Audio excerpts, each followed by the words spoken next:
le grand-père.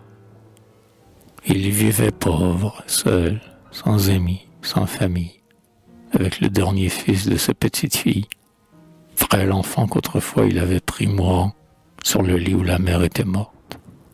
Cet homme était très vieux, très doux, très bon, très triste, et comme il avait à te réveiller toujours, très ignorant. Plus courbé, plus usé par sa longue misère que par ses ans, n'ayant jamais le nécessaire, pleurant ceux qu'il aimait tous tomber avant lui. Ce vieux, sur ce petit, concentrait sa tendresse, et c'était son bonheur, sa joie et son ivresse, son espérance et son appui. Dans la naïveté des âmes ingénues, la colère et la peur leur étant inconnues, ils vivaient l'un par l'autre heureux, calmes et fiers.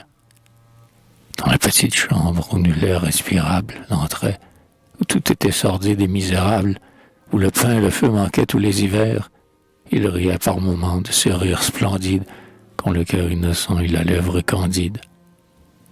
Cheveux blonds, tête blanche, on ne les voyait pas l'un sans l'autre, l'enfant sans l'aïeul. Les dimanches d'été, quand le soleil ne perce plus les branches, ensemble ils allaient pas à pas. Et chaque jour, le long de la rivière, gaule en main, sueur au front, la corde sur l'épaule, ils traînaient leurs bateaux viviers, et les pêcheurs déchargeaient tour à tour leurs filets et leurs nasses.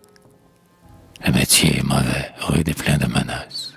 Le vent, le froid, le chaud, le brouillard, les fraîcheurs, tout leur était danger, chute, accident, naufrage. Mais ils n'y pensaient pas. « Allons, petit, courage !» criait le vieux. L'enfant qui tirait bravement chantait. Un soir brumeux, grosse et terne, la rivière, le vieux brancha. L'enfant, la tête la première, roula dans le gouffre écumant. La nuit était fort sombre et le flot très rapide.